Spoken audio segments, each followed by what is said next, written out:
గురించి ఒకసారి మా రిపోర్టర్ కిరణ్ కుమార్ అందించడానికి సిద్ధంగా ఉన్నారు. కిరణ్ కుమార్, చెప్పండి, కోనసీమలో అనుకున్న విధంగానే సీట్లు అన్ని సర్దారా? ఎక్కడైనా అసంతృప్తులు ఉన్నాయా? Good morning sir. చెప్పండి కిరణ్, చెప్పండి. అంబేద్కర్ కోనసీమ జిల్లాలో అమలాపురం నియోజకవర్గ పార్లమెంటు పరిధిలో 7 నియోజకవర్గాలు ఉన్నాయండి. దీనిలో టీడీపీకి 4 స్థానాలని అభ్యర్థులను ప్రకటించడం జరిగింది.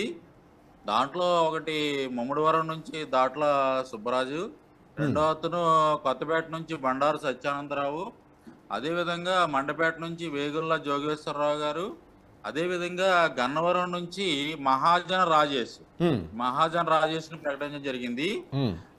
అదేవిధంగా అమలాపురం ఎస్సీ కాన్స్టిట్యూన్సీ నియోజకవర్గం రిజర్వ్ నియోజకవర్గము, రామచంద్రాపురము ఓసీ, రాజులు ఎస్సీ మూడిట్లని ప్రకటించలేదు.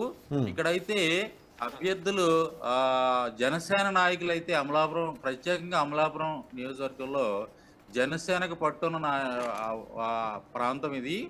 ఇక్కడ ఈ జనసేన నాయకులందరూ కూడా చాలా నిరాశతో ఉన్నారు ఇక్కడ అందరూ కూడా. ఎందుకంటే ఇక్కడ ముందు నుంచి టీడీపీ జనసేన పొత్తుని వ్యతిరేకిస్తున్నారు వీళ్ళందరూ కూడా.